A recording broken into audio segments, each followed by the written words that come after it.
All right. Hello and welcome everybody to today's webinar. I'm Ryan Dolley, VP of Product Strategy here at GoodData, and I am thrilled to welcome you. We're going to bring Joe and Matt to the stage quickly, but let's go through a few points of housekeeping first, and then we will dive into the discussion.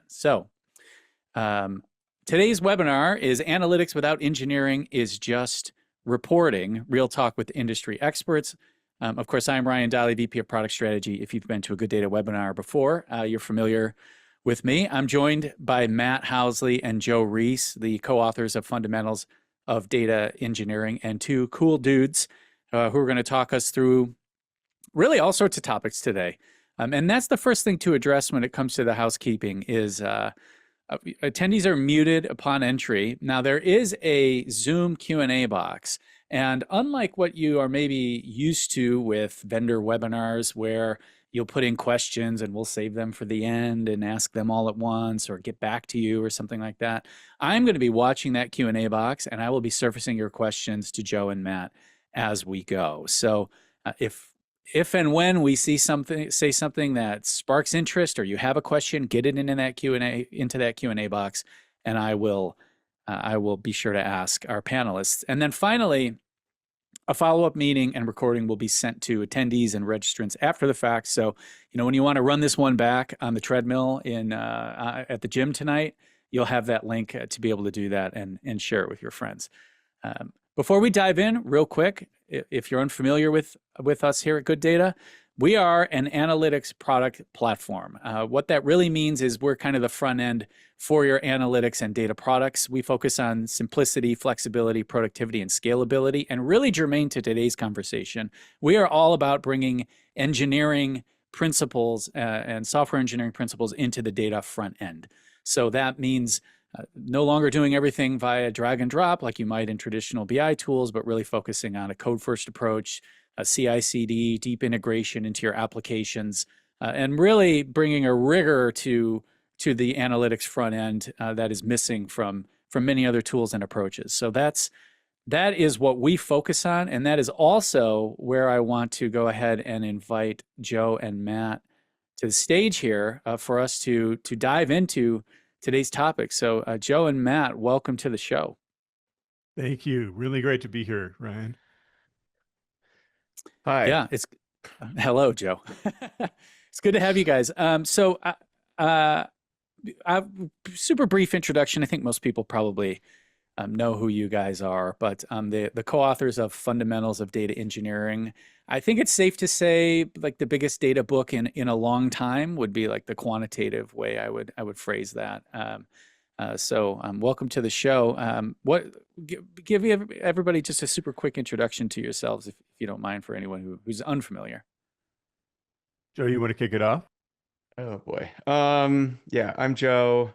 Uh, Matt and I we're old friends. Ran a business together, wrote a book together. I have been in data in some capacity my entire career. Jokingly call myself a recovering data scientist. I don't know if data science is still even like a cool term anymore, but whatever. Yeah, and nowadays, what am I doing? Just wrapping up another book on data modeling, and that's about it, man. Just kind of enjoying things right now. Matt, how about you? Cool. What's your Yeah, story? Joe and I have somewhat similar backgrounds. Mine's slightly different in that I was in academia for a long time. So I have a PhD in math and I taught in math and then got into data science and then eventually, just like Joe, became a recovering data scientist. And so kind of shifted. That's not to disparage the data science side of things. Data science, machine learning are awesome, but more like realizing, oh, we kind of need some engineering here to make this work. And so we ran a consultancy together doing exactly that for a long time, and that was Yeah. kind of the basis of our book. Yeah. Yeah, yeah, and I think that's a good a good bridge into where we're starting things today, which is this idea of kind of engineering, and let's start with data engineering. And where did you guys first come across this idea of kind of data engineering, right? I will tell you, and I think we share some of this experience. You go back far enough in time, and it's actually quite interesting. I don't know if you saw it today, but Salesforce announced they're acquiring Informatica. And So so, sick. yeah, yeah, I We will know, have some. I know, right? Is that meant like the cool sick, or is it meant you mean We'll something talk else, more Joe? Well, about hot that. takes. Yeah. Yeah, we're gonna get some hot takes. But but there was this way, like there used to be this job ETL developer, and that like meant something, in 2010, 2009 when I started my career. And now we have the data engineer, and I think you guys had a front row seat to that. So can you give us some context on how and when did these software engineering principles start to move into data to begin with? I mean, I think they've always been there to some degree, right? Engineering is, um, I think in some capacity always, I mean, we talk about databases, for example, right? I mean, even going back to data warehouse days, I mean, you had to be a pretty good at databases because they're very constrained. So, um, I know this just talking to people like Bill Inman and stuff who I think kind of helped create the field that we all exist in right now. So there's a lot of, I think, engineering prowess back in the day. Tools obviously made it a bit easier, but I think the thing that I noticed was, the ETL developer role had definitely become a bit more mature, and that became, I don't know, easier, just kind of drag and drop tools and whatnot. But then you had like kind of the quote big data era that happened, cloud, and that introduced, I think, reintroduced a lot of the importance of engineering concepts because data was scaling at such a rate that the traditional ETL and databases just weren't able to keep up. So you had new approaches. This coincided with data science, right? So firsthand, when I realized data engineering was probably a thing, was when I was working at we're actually a machine learning startup. This is back, what, 2011, 2012 or something like that. So we're doing auto ML. I think we might have been one of the first AutoML companies in the world. But I realized quickly that the algorithms, that was, so the idea is give us any data set, we'll give you predictions on it, right? And what I quickly realized was that's cool. The algorithms are obviously difficult, but even more difficult, really, especially at that time, was all the ML ops and the data ops that you had to do behind the scenes. And so that's, I think, when I opened my eyes to the possibilities of that. And then just seeing over and over companies hiring data scientists, and there was often no data for the data scientists to do anything with, or infrastructure was lacking. So I think that was really the rise of data engineering, at least as far as I saw it.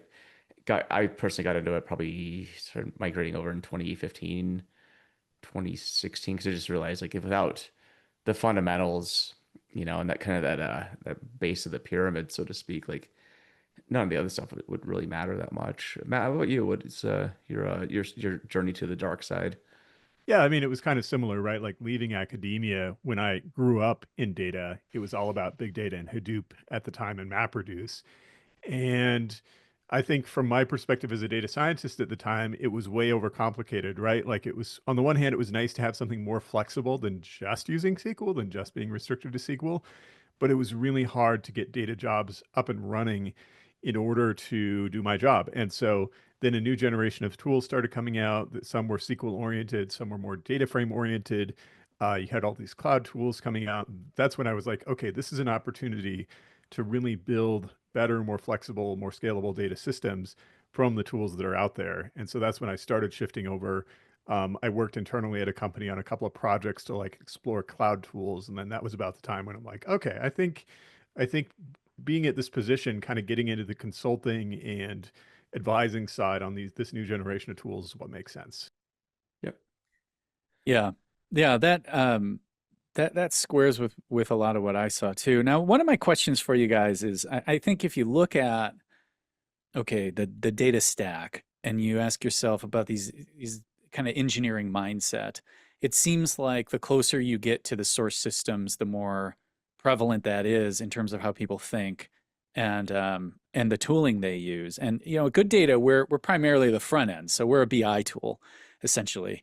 And what we find is that these this idea of treating the analytics front end like you're an engineer has been pretty late coming to BI, and Mhm. you're seeing a lot more of it now. Like most BI tools now have at least some degree of kind of API or SDK, for example. Whereas if you go back a couple years, we were maybe not the only one, but one of very few. Yeah. Why do you think that is? Like, what is it that kind of has driven this delayed adoption of the engineering mindset in BI? I mean, it's interesting. I was thinking about this as you were talking, and I was like, what's so in front end in software, right? You have something like React, maybe Vue, right? But there's been established frameworks and established ways of doing stuff for ages. Meanwhile, we're still arguing about whether we should be using pie charts or bar charts. Right. So, I think that part of it's the maturity. Part of it is just a lot of the tooling has frankly been pretty crappy in the BI landscape, and but it's almost a Stockholm syndrome where you just like learn to accept it. You're like, oh, I'll just use the crappy tool that I have to use because we purchased a big um, probably a big contract for it or something like that. But yeah, but if you compare it to software engineering, I think that the data world is still extremely fragmented.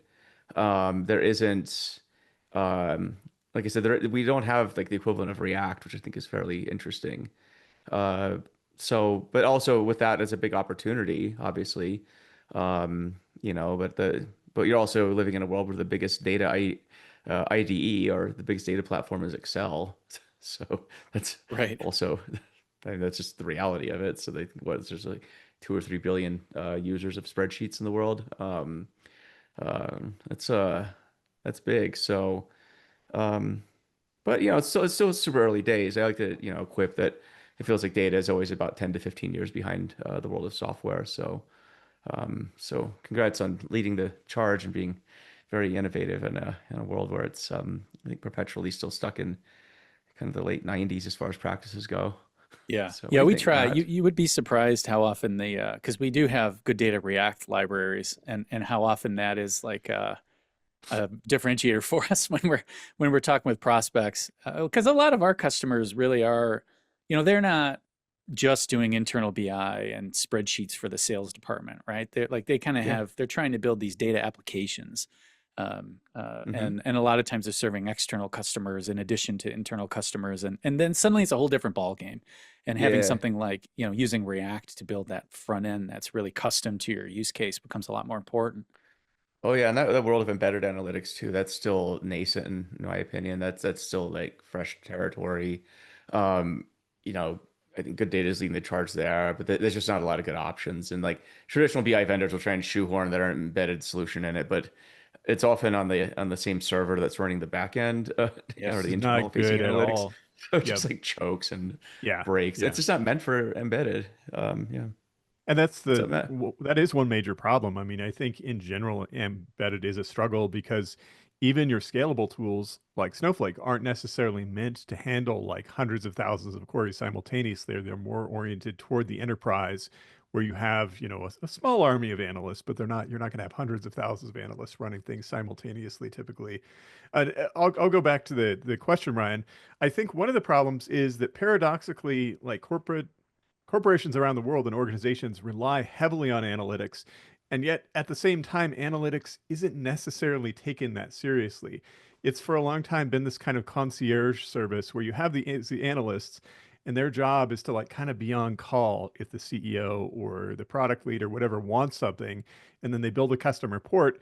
And the custom report means that they know all the magic SQL to get to the data that's behind the scenes, and there just isn't enough. There hasn't been enough like software engineering principles to say, hey, let's try to make this really consistent so that that analyst doesn't have to do so much work every time to make sure that the data they're presenting to you is consistent.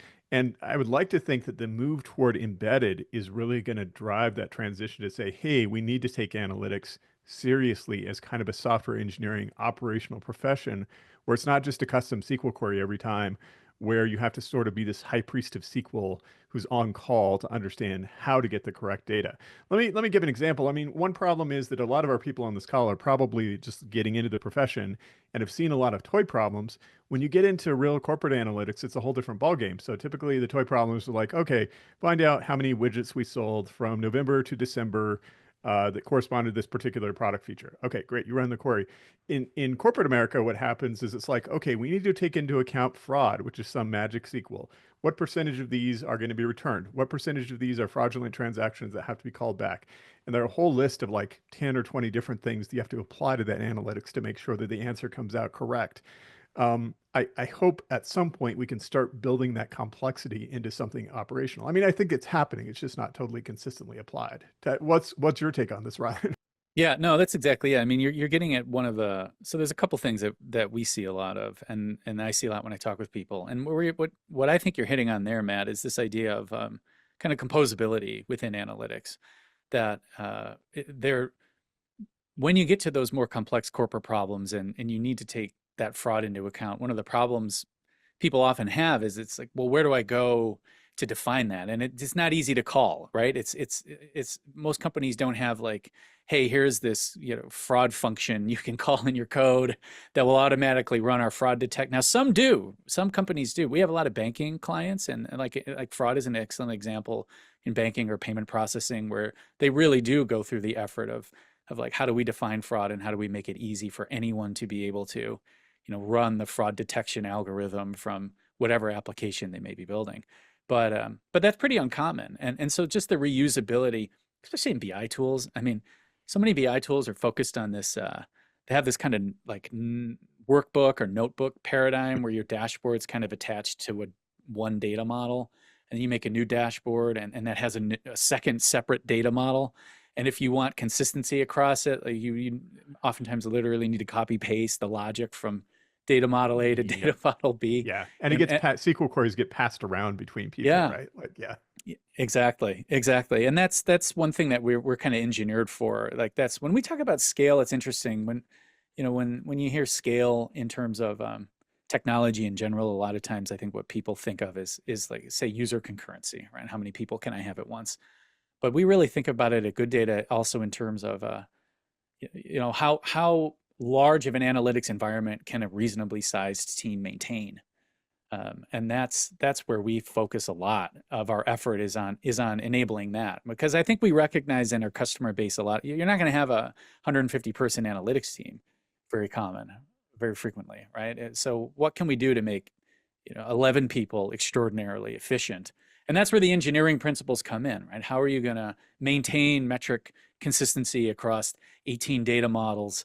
Well, the ability to apply some of the software engineering stuff and automated testing and CI/CD and all that sort of stuff will help you with that, and help you achieve a level of scale that with a small team that's really hard to do in more traditional BI tools. I will take this opportunity to remind everybody that you can get your questions into the Q&A box, and I will read them live. So we're not holding questions till the end. We try to make this as interactive and not lame as possible. And so get your questions in there, and I will, whatever they are, if it's a comment you want to make or a question about anything, you want career advice, right? Pop that into Life the advice. chat. Yeah, right. Dating advice. Dating advice. We're here for all of it. Yeah. Yeah. We're here for you. So we've got Ava Maya has a question. She asks, "Is this Spinal Tap?" I noticed your shirt, Joe. That's fantastic. Oh, so it's a Japanese Spinal Tap shirt. Yeah. Yeah. So I guess it kind of is. Yeah. So the audience, back in the 80s, there was a rockumentary called Spinal Tap that was released, and it covered a touring heavy metal band called Spinal Tap. It was so well done that people thought it was a real movie, and it turns out that it was a lot of really famous actors, including some of the people from The Simpsons, actually. Became really famous later. Yeah, like one of the best movies I think ever made. I try and watch it a lot, but anyway, yeah, this is Spinal Tap. Except the drummer, who they think they went through drummers every 2 months because they would mysteriously die. So yeah. Anyway, good question, Ava. Keep the keep the quality of the questions up like that. That's great. Yeah, that's a great lead question. Ava's now they're Finland's coming in. most, See the famous. reminder. We issue the reminder, and now it's like question. Oh, nice. 4 questions. Fantastic. So let me look at. Let me see here. Do you want to popcorn these? Maybe we can all pick one, because there's 3. Sure. So. So why don't we go, Joe? This question: do you see the data engineering and analytics engineering being two distinct professions? Are those two separate things? Is that one thing? What's the story there? To me, it's a continuum. I the problem is any job title you create is eventually going to become overloaded, right? It's a big problem, but it's not one we're going to solve today or really ever. Well, I actually, we will solve think. it today in this in Oh, this in the next fantastic. five Okay, minutes. Joe Yeah, that's Joe right. has the solution. No, keep going, Matt. But I think what I would say is that like essentially analytics engineering is applying a lot of data engineering and software engineering principles to analytics. That's what it is. And so in a sense, it's a type of specialized data engineer is what I would It's a describe it as. subset. Yeah, yeah, exactly. Yeah. Yeah. You know, and it was the ability, you know, I know this was spearheaded by companies like DBT and so forth, where you know, analytics engineering is really giving an analyst the ability to do engineering things. And so um, you know, I think that's it is a subset of data engineering. I don't see them as being um very distinct in the sense where if you're um I just think like transitively, if you're doing analytics engineering, you eventually start doing data engineering, and then at least it's a progression that I've seen with quite a few people. Or if you're a data engineer and you happen to be working on analytics use cases, hey, congratulations, you are probably a analytics engineer. Uh, we'll give you a nice badge and stuff to honor your new title. But as Matt says, titles have a weird way of morphing into other things, right? So I think it depends like what's the zeitgeist as well in which the title exists. You saw this with data science, right? Where everybody wanted to be a data science and every company wanted to hire data scientists. So all of a sudden, conceivably, every job under the sun that dealt with data was suddenly a data science role. Historically, that would have been, you know, BI developer or analyst maybe. But I remember back when analyst was like a four-letter word, like you would not want to have that title. Back like 10 years ago. That's a kiss of death, right? So of course you want to be a data scientist. It's Yeah, I can remember a lot of data scientist job postings. Then you look at a job posting and it's like, well, you know, you're going to write SQL and you're going to build visualizations, and like that's your data scientist job, right? Right. Um, yeah, sounds like a lot of other jobs. yeah, But I just realized with titles, it's all silliness at the end of the day, right? Like you can just give yourself call yourself whatever you want. I don't care. It's more about what do you accomplish at your job and like what do you actually do, right? That's to me, that's what I look at. I could really care less about your title. I really don't care. So yeah, some people yeah, do though. You know, that's what they work for. It's just to get the title and whatnot. And I understand the value of it. I'm just old and unemployed, so it doesn't matter. So, yeah. I It's mean, hard I being would. unemployed. Yeah, I would sucks. say, you know, when it comes to the titles, like I would just be very mercenary about it. Like, what title is going to help you get the biggest paycheck right now? And like, don't get emotionally attached to them, right? Like, just if calling Something yourself with an like analytics engineer will get you an extra 15K, you know, then you're an analytics engineer, yeah, Yeah. probably something with like AI and crypto, right? like that AI mixing that in crypto their title. engineer, AI data crypto Yeah, engineer. analytics. Yeah, like Yeah. that's you Yeah. man, you'd be making so much money. right. And you're still just writing SQL and making pie charts. So, um, Well, okay, well, here's what I'm going to add about analytics engineering. I think where it did get a bad reputation for a while, and where it got a bad rap is that it turned into like spaghetti coding without much engineering. And so I would say that if you want to become an analytics engineer, don't just grab the title. Make sure that you learn the engineering side, learn about Git version control, learn about modularity, and consult with people who are good at these things and build modular analytics, kind of like you were talking about, Ryan, right? Things like semantics layer, for example, consistent definitions, and really push back against spaghetti code. That is yeah. not what we want. No, no, that is not engineering. All right, so we got a bunch of questions now, so let's just try to knock some of them out here. I will say, so here's one. Can you elaborate on what backend systems are not suitable for data visualization or analytics? Is there a backend you would not choose, right? Or like the caution, tread with caution source system. Oh man, I don't want to name and shame. Also, it's an interesting question in the sense where I think you could almost derive a visualization off of anything, really. I mean, that Right. just as long as data points are connected, that literally forms the basis of like creating a visualization. So it's an interesting question, kind of a weird question. What do you think, Matt? The only thing I would say is that if you're a startup, watch out for using a transactional database for analytics. That's Joe and I have seen that problem again and again and again. So look Oh, at we've seen using some something. crazy stuff, We've man. seen crazy stuff. Yeah, like Postgres is a fantastic product, but I've seen it cause so many problems when it's misused. So look at any kind of like columnar or cloud-based data system to do that kind of stuff because it's going to be way more scalable for the kinds of things you're trying to do. That's all I would say. I don't want to like over That's not index really on it. like a backend system you wouldn't, that's more of just a pattern that you would avoid with a backend Yeah, system, that's right? right. It's Yeah. not one So you would choose. yeah, because I mean, You, I would say Postgres, 10 times out of 10 would be my backend database because you can do everything with it. But as Matt says, the problem is you can do everything with it. So that everyone that's tries just to do it. stuff with Yeah. it. Yeah, like we saw one where it was a transactional workloads, but then they're running all these stored procs, which are doing the crazy analytics, Yes. and pretty much like this whole Rube Goldberg machine ended up getting so unwieldy that regular transactions were basically like coming to a halt. They had to like pare back features because everything was so tightly coupled to this database. Whereas if they did what Matt said, like, for analytical stuff or, use the best of breed tools, right? Like if you have a graph problem, use a graph database. If you have an analytics like issue, like use a columnar database. It'll do a lot better. But just know your Exactly. tools. Don't be a tool. Just use good ones. So, Right. um, Exactly.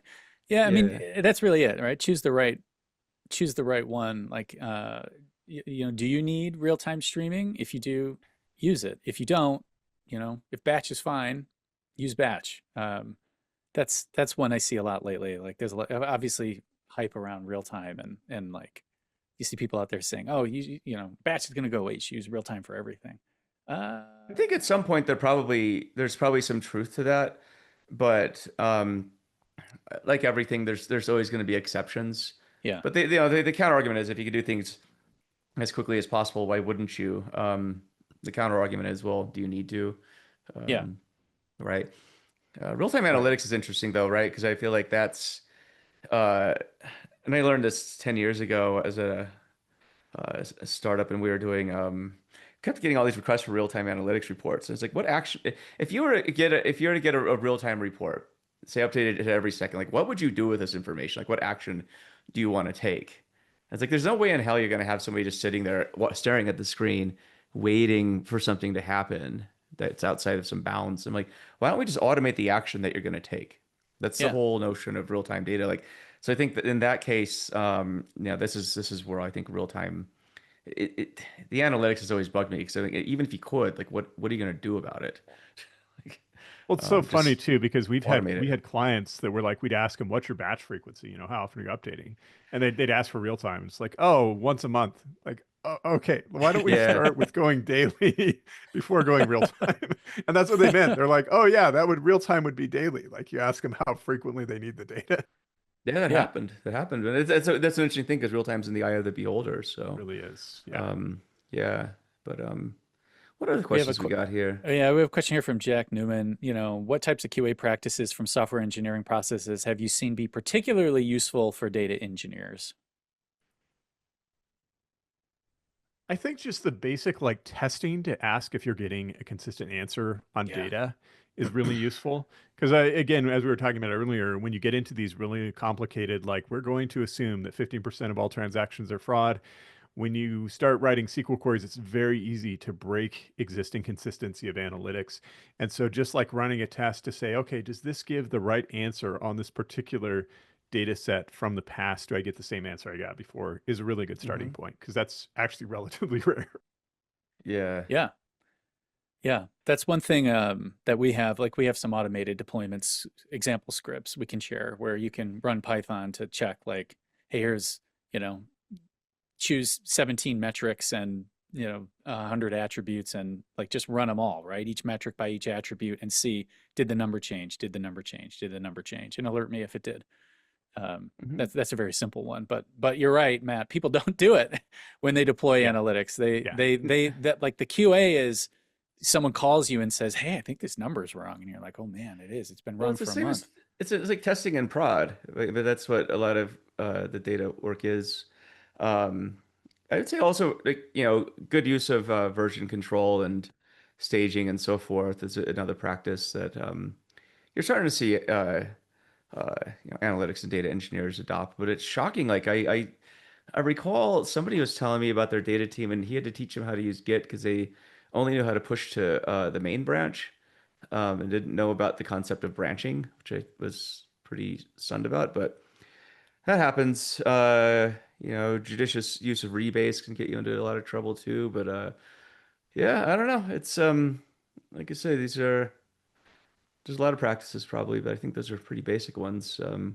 Here's an interesting one. This is from anonymous attendee. They say, "What goes around comes around. What data trend, when it inevitably comes back, is going to get a hell no reaction from you? And which one can you not wait for its return to the zeitgeist?" So what's a hell no and what's a hell yeah as far as currently out of style data trends? I can tell you about one that's in style right now that I hope goes away. It's vibe coding. Tell us more, Joe. Yeah, yeah. Yeah. This is good stuff. Well, where to begin? Um, I mean, it's interesting because when partly put that up on Twitter. What was it back in February about vibe coding? I don't think that he meant this to become like a trend that would be taken seriously as an institutionalized practice on engineering teams, right? But it is, and it's captured the public's imagination, and everybody's like, "Awesome! Let's just use Gen AI and LLMs for everything, and just write the code willy-nilly, and and deploy it, right?" And there's actual jobs for vibe coders now. That's a job description. So I think that it's just jumping the shark a bit, but we're definitely in the mess around and find out moment. This is a day show, so I'm not going to swear. But so I think that I just hope that goes away because what I fear is going to happen is we're going to lose a lot of the rigor and the craft. I don't even think you should call yourself an engineer if all you're going to be doing is vibe coding, right? So. So that's my take on it. I hope it goes away. Is there some virtue to it? Absolutely. I do it all the time. But again, that's just to test things out. I'm not meaning to put things into production, but I do see that serious engineers, quote unquote, are saying, yeah, let's just vibe code it. I'm like, that's works until it doesn't, I guess. Old trends that are coming back that I like, obviously data modeling. I have um, you know, um, an interest in that topic. I feel like when Matt and I were working together, right, we saw it over and over again. I think almost unanimously, one of the root causes of uh, you know data problems is the data model sucks. And he mentioned some bad practices earlier, like copy pasting the data model over and over again and tweaking a few things, and it's kind of like vibe modeling, really. Sort of the equivalent without using AI. So I hope that, I hope just like proper thinking comes back to the industry. I feel like we're just in a uh, sort of a daze right now where we're just uh, the industry's kind of doing the walk of shame, I guess. It feels like so. Like the night after the big party, just like, Yeah. so I just feel like it feels like a very weird time in the industry right now. So I just hope like sanity comes back. That's what I hope for. What do you think, guys? I'll throw in there like one big table. And I don't mean that one big table is always horrible, but like in its extreme form, it really is bad. In other words, I mean, with data, just like in software engineering, you need modularity. And that doesn't mean it has to be an extreme form of modularity where you're in third normal form, but trying to cram all of your data in one big table, if you're an organization of any complexity at all, is a huge nightmare. And you need to figure out how do we break this into at least a reasonable number of tables that can be joined together to maintain data consistency, but also have a degree of modularity. But And Matt, joins are bad. You can't do they're bad. joins, right? This is Yeah. this is this is the argument from idiots out there. They would be Yeah. saying like, on your like 10 gig data set or whatever, like, oh my God, like you're gonna explode your Snowflake costs and performance because of joins. It's like I think that's the least of your worries on your data. Maybe if you're at Google or Netflix scale, like sure, one big table makes a ton of sense because joins at that scale would probably be prohibitive. But you're not there. You're insurance company with Well, your and data I would argue warehouse. that Google is not doing one big table. What they're doing is saying, okay, I have a big data application. Sorry, that term is a bit outmoded, but I have this really large data application And that means I'm going to pre-join everything to target that particular application. I'm going to Yeah. do it overnight as a huge job. And then the next day, I'm going to do my search analytics on that target table. That's fine. That's not one big table. One big table is to say, oh, all of our data, we're just going to suck it in and try to cram it into a single table that handles all applications. That's where it gets Yeah, hard. like 1,000 columns or something Yeah, or more. exactly. Like a good example of, I think, one big table done right is Google's in BigQuery, they have the sample data sets. They have an example of Google Analytics and Yeah, AdWords. And I think those yeah, two sample data sets, and we use them in our SQL class, but those are, I yeah. think, good examples of like, one big table when it works. It's got nested columns, it's denormalized, but hey, it the grain's correct. It works. So. Um, but yeah, But for maybe every the one of point those, is, yeah, well, what's the if you point? see something really ugly, I guess the point is that if you try to put your GA4 data with your like financial transaction data, that's not good, not a good Yeah, it's idea. like Franken table. Yeah. Yeah. I mean, you have to ask yourself too, like what's the audience for this? How long is it going to live? How Yeah, reproducible does it agreed. need to be, right? And if the answer is not a it's a small audience, or it really needs to live for a month. Although you have to be honest with yourself about that. How many times have we built something that was only going to live for a month, and then 5 years later it's still there? Yeah, it's Yeah, like when your kid comes home with like a kitten, and it's like, oh, well, we're just gonna have it here for a couple hours, and it's like, Mhm. no, that thing ends up living here. Right. 15 years As a, later, you still have the yes, cat. yeah, Um, yeah. Like my son came home with a goldfish the other day that his friend gave him. I'm like, yeah, and it's still here. yeah. Yeah, we recently got a dog, so I'm experiencing that myself. I Oh, was I congrats was and the holdout. condolences. Yeah, I was the holdout in the family, and now we have a dog, Gimli, the sheepadoodle. Um, Oh, fun. it's the yeah, name. You can't once they have that cute name, they're yeah, there forever. they're I permanent. was the guy who was the curmudgeon about the dog too. Now I have one, Lana, and Matt's met her. She's cute. We're best friends. So Yeah, just that's watch out, Ryan. You're gonna become a dog the, guy. that's the path I'm on too, Joe. Yeah, then you're gonna take your dog to like PetSmart or something like that on the weekends. You can be that guy. Uh-huh. Yep, it's totally happening. Here's a question. This again, anonymous attendee. They ask, what advice would you give to a senior product manager like me to get stakeholder buy-in to add a data engineer to my team right from the start? So it sounds like this person's maybe scaling up a team and they want an argument that I need a data engineer now. I don't want to wait a year to prove out that I need a data engineer. Um, You didn't write this so question, Ryan, did you? I did not write. No, this is not for me. This is Okay. not a planted question. I will tell you there are no planted questions in this webinar. What do you think Uh, I should do in this situation? Oh, what do yeah, you think, Matt? yeah, I think a lot of it is to make the argument that the data engineer is not there just to do analytics. Analytics on your product are really important, in fact, but try to come up with some embedded data that they're going to help you with. And also sell it as like, oh, this data engineer is going to cross over and help with software development by helping to develop the data schema from the get-go and figuring out, like, from a product perspective, what data is going to be interesting to embed. And going back to what Joe said, what decisions can we automate by building data into the product? And I'll help you automate them. I'll build the data pipelines that will automate those decisions. And I'll sit down with the coders and we'll pair program to figure out the automated decision making. Yeah, that's how I would pitch it. Even though they in the end may end up doing a lot of analytics to feed back to the product manager to say, here's how we improve the product. Totally pitch it as like get them involved in stuff that's actually in the product itself and not just used to analyze the product. Yeah, I agree with that. Yep. yeah. And The that's closer you are to the metal, I think is the better, right? So Agree. it's Yeah. yeah, like otherwise, I mean, because the classic thing is you don't want your data engineer or your data people to be seen as a cost center. Yeah. Cost center is just the that's the that's just a bad place to be. You don't want to be I, there. I Be in think product land. that's really right. Like, if you're a new product manager and you have some control over the vision for what it is you're building, build some degree of analytics into that vision where you say the way we're serving our customers includes these analytics capabilities. Then suddenly it becomes something that your sales team is selling, that you're using as a competitive differentiator, and it's not just a cost center who's analyzing you know uh, retention rates and feature utilization, right? It becomes someone who's Hmm. also building part of the product for you. Yeah, yeah, But exactly. I did an article on this a while ago, and it was I can't remember what I call it, like enterprise land versus product land or something like that. But the whole notion is like if you're in data, as much as possible, try and be on the product end of things, right? Like be customer facing, deliver value that way. Because then the quote value you're providing is pretty unambiguous. Whereas if you're in cost center land or enterprise land or whatever, doing internal facing IT, the question is always, well, what would happen if we just didn't do analytics at all?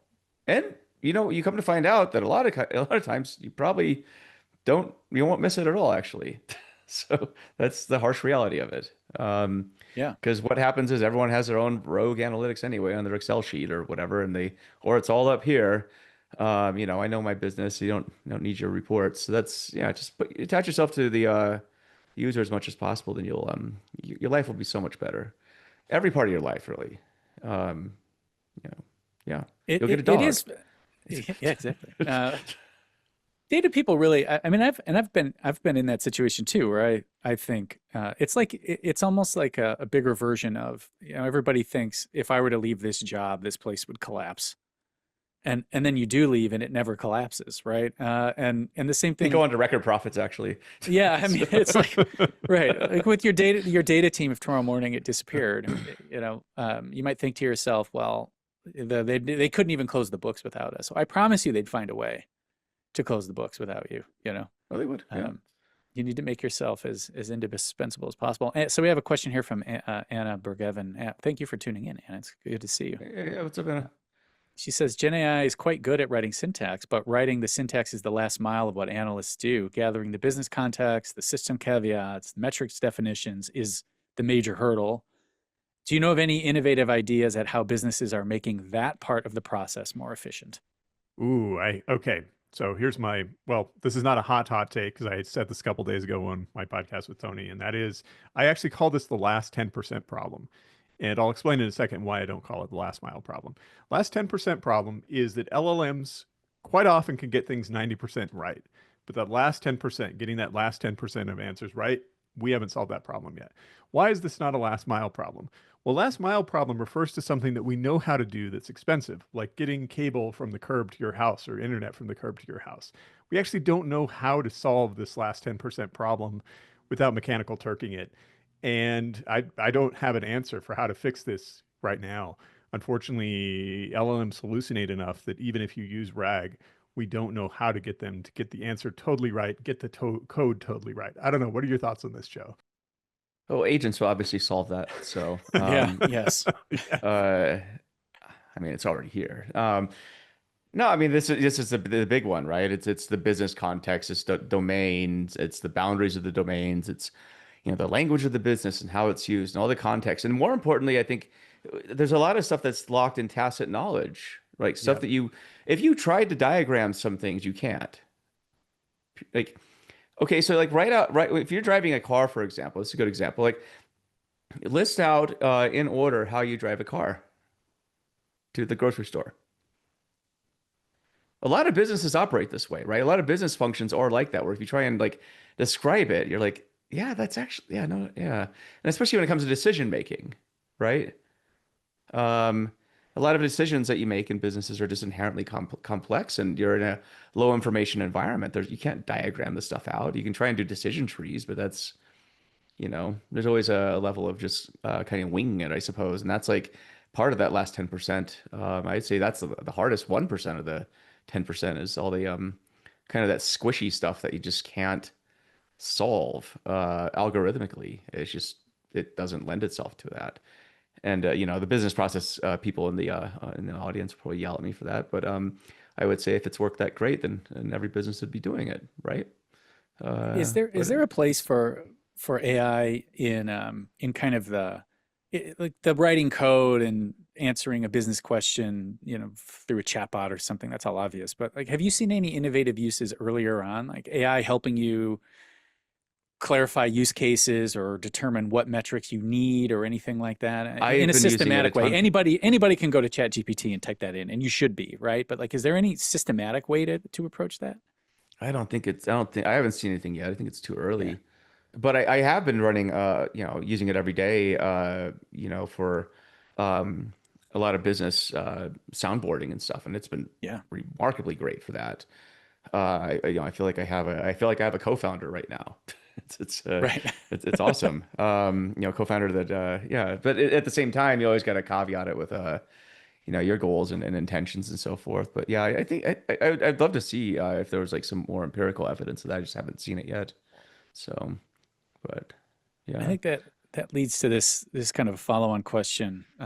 With growing concerns about AI hallucinations, how concerned should I be that the analytics created by AI may be wrong? My experience so far is that it's generally okay, but I don't have a lot of confidence. How can I use data engineering to get a higher degree of confidence in AI-generated analytics? Are there any best practices? I think it depends on what level of confidence you want. If you want like 100% confidence, I wouldn't use AI because it's simply the difference of using a tool that's probabilistic versus deterministic in nature, right? This just understand the tool you're using. What do you think, Matt? Yeah, and I agree with that. And I'll go back to what you were saying, Joe, about business context. And that is when your analytics require specific business context, like within our company, this is how we think about fraud when calculating financial metrics, then you really can't use it. I mean, you can try putting in some suggestions in the prompt to try to get it right. But I guess what you can do is build queries, but you, as the human engineer, need to be very good at building out test cases, and then checking against test cases and saying, okay, if I run this, this analytics query that I also run in this dashboard, do I get a consistent result?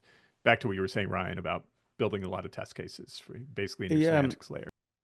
yeah. Michael Georgalis last week, I was in London at Current, and he had a good talk on testing AI and LLMs for code. And he actually brought up this idea of property based testing as well, which I thought was cool. So for Interesting. addition, for example, right?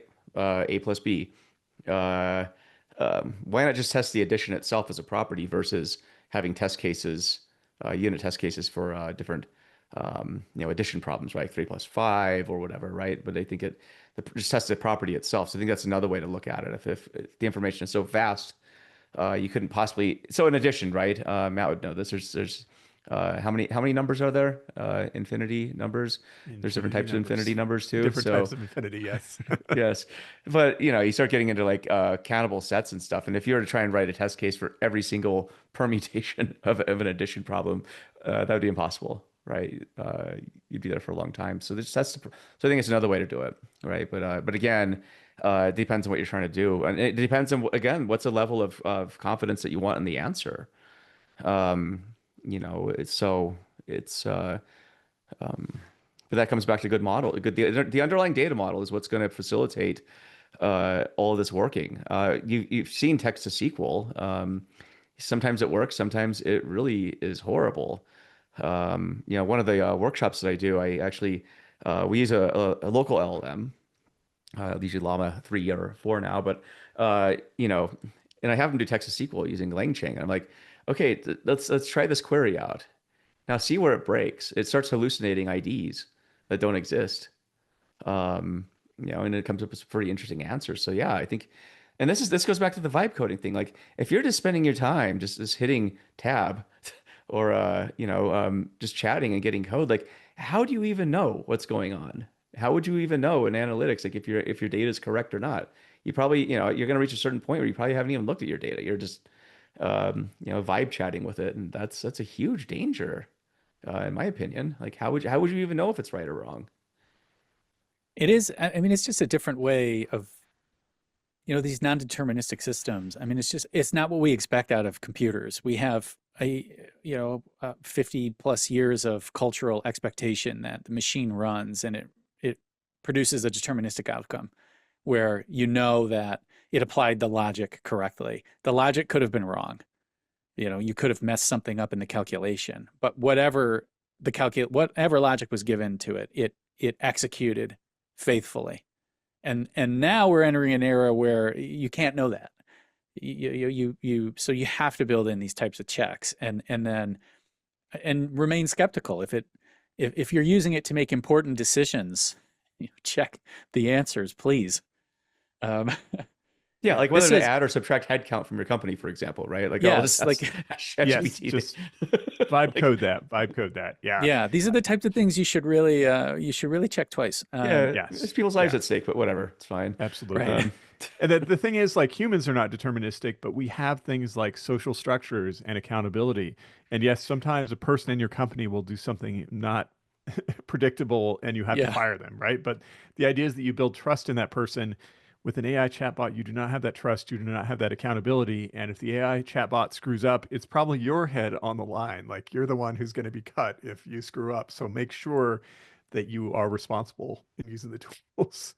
Well, yeah, it's just the autopilot thing, right? In Yeah. fact, I'm reading this really good book right now by Nicholas Carr. It's called The Glass Cage, and it talks about basically the effects of automation on cognition and skills. And so, but he brings up the example of airline pilots, right? And so, back in the day of, the Red Baron and stuff, you just fly a plane and it's all by hand, and you really knew your plane. With autopilot technologies, as they started becoming more and more, what you're seeing is even present day, it's almost mortifying how bad pilots are. If they had to take control of a plane, they might actually crash it. So this has been statistically borne out in incidents. So where the autopilot fails, the pilot has to take over, and they've been rusty. They have no idea what they're doing. They forgot, and they overcorrect and crash the plane. And the studies are just that, the notion of autopilot's great. It definitely frees you up to do a lot of stuff, but like your craft and your skills where it matters might also deteriorate, and that's not really good. Uh, we talk about information overload. It's actually information underload is what you're talking about now, because you're almost so underwhelmed that you're bored. Yeah, it's just the challenge of paying attention, right? When the automated systems are running is real. Mhm. This will be the Yeah, so we'll ask one more question and then we'll wrap things up. Thank you guys for yeah. joining me today. Um, this is not a planted question, I'll say, but so What's the what are the best main analytics system out drawbacks? there? Just Yeah, exactly. kidding. And why does it start with a G? What are the main drawbacks or limitations of using embedded analytics in the context of a B2B SaaS platform? And how do I know if it's best to use embedded analytics, buy something versus just building it myself from the ground up with my own engineers? So it's kind of a build versus buy question when it comes to embedded analytics in particular. Matthew? This is a tricky question, and I don't entirely have the answer. I can tell you one of the big challenges, and that goes back to what I was talking about earlier with scalability. So, typical enterprise data warehouse platform is designed to serve one company. If you build a SaaS platform and you now need to serve like thousands of small companies, Yeah. you often run into scalability issues. And I don't know that I have the answer yet. I mean, I don't know that there's like one platform I can point to and say this will solve all your problems, or that I can advise you necessarily to just go build something which is very complex and expensive. I don't know. What's your take, Joe? I might have built these before, right? So I used like Chart.js and other ones, and it was like they worked okay. But I think it's more about your back end too. I think is like the thing that you're pointing Exactly. to, where Yeah. I would look at a back end that's meant for serving probably a transactional database. Really is, I mean, unless you have a highly concurrent, analytical database. But you run the numbers on this stuff, right? And you think about the number of queries you're processing, one of the big popular cloud data platforms, and it's going to get insane because you don't have control over this, by the way. Somebody hits your database. Runs a query, they may just rerun it and rerun it and rerun it. You can't, that's bad. That's why I'm saying, like, just find a database that works really well for that use case. Like, probably aggregate the data and put it into a transactional database. But I'd say the backend is, I think, the limiting factor more than anything. And again, if you try and do embedded analytics in one of the big cloud data platforms that charges by consumption, I would be paying a lot of attention to that because we've seen, I think, some horror stories. And the other one is find a vendor. If you're going to go a vendor route, like find a vendor that does this, that does embedded analytics and has a good pricing model. If you try and go with what we've seen is like a lot of the bigger vendors that have more internal facing tools, like it's just not meant for embedded analytics. And right, the pricing plan could be like, okay, so like every one of your customers is potentially a new license, Yeah. and that gets freakishly expensive. So just export to CSV and you'll be fine. I'm kidding. Yeah, that's it's interesting the points you guys bring up because those are two things like we I can tell you, since this is our primary customer base, that they run into exactly that problem. Like say they early on in the product journey, they say we're going to use Snowflake for our analytics. I'm just, no reason to pick on Snowflake, just that's popular, right? Sure. And then as they grow, it becomes, very hard to maintain and scale, and the price becomes really unattractive. So one of the Oh things yeah. that we do is we kind of have this Apache Arrow plus DuckDB kind of caching materialization layer in the middle, where you can set up this multi-tenant architecture that kind of Yeah. relieves Snowflake of a lot of that Yep. pressure. Yep. Um, Yeah. uh, and it For works really sure. well. Because otherwise, I know back in the day we are using one of the big cloud data warehouses, and it was, I mean, you had to do stuff like I think it was Redshift at the time, but like PG connection pool and stuff, right? So I think at the time Redshift could only have 50 concurrent connections. Well, guess Oh what? We man. had way more than that, right? Yeah. Yeah. So now you have to do PG pool on that, and like that sucks. And then yeah, so you have to start putting buffers in front of it, and pretty soon you're like, great, why don't we just put this back into Postgres actually, and then and just run it from there, where we don't have to Yeah. deal with the complexity. Yeah, but you guys have a good workaround as well. But yeah, I wouldn't say just like plug it straight into the Snowflake or whatever, because like unless you want to spend a Agree. lot of money Yeah. in an uncontrolled fashion, because you don't control these queries, by the way. You can't just call your customer and say, can you just stop using our product? Like, Yeah, exactly. Good luck with Yeah. that. Yeah, yeah, that you're paying us exactly. money for? Like, so All right, guys. Well, we're at the top of the hour. Thank you for sticking with us. It was a great conversation, as always, with you two dudes, and we had yeah. some great questions here today. I want to so thanks. I want to share with people real quick where they can follow up with us. So, Good Data, obviously gooddata.com. Follow us on LinkedIn, Facebook, all the places that you hang out. We also hang out there. If you would like to meet in person, June 4th and 5th, I will be at Big Data and AI World in Frankfurt, polishing up my terrible German skills. So come stump me on how to say things auf Deutsch. And then we have an upcoming webinar June 25th. This is more product focused. So if you're curious about Good Data, where we are, where we're headed, what we've delivered in Q2, and what's on the roadmap, June 25th, join us for a deep dive on that. Where can people catch up and follow you two guys? I'm on LinkedIn. Um, so Yeah. just follow me there. I actually hit my connection request limit, so I can't have more connections. It's Just okay. You're gonna follow. start firing people? Am I gonna get kicked out, Joe? No, you're grandfathered in, Matt and Ryan. Okay. You All don't need to worry about right. that. But All but right. otherwise, I'm at Joe Reis at Substack.com. So you can follow me there as well. What about you, Matt? Yeah. Where are you these days? LinkedIn and YouTube are probably the best right now. So it's actually Sick. Housley Matthew, just because I didn't get Matthew Housley as a handle early enough on LinkedIn. And then on YouTube, it's about data. So just at it's about data, all one word, lowercase, Yeah, you will got a work great fine. show there. It's good. Yeah, we're having fun. We're having fun. We'll have to have you on sometime, and we're trying to get together maybe some kind of a quick take on this Informatica Salesforce tie-up soon. Ooh, So that'd be watch for fun. that. Yeah. Yeah. Well, if you want to lose a lot of subscribers, have me on. That'd be great. So, Okay, fantastic. That's exactly what we're trying to do. yeah, All right. Thanks, guys. Thanks for joining us. of course. And Thank you. yeah, we will talk to y'all later. Thanks for tuning in, everybody. Bye. Yep. Later. Bye.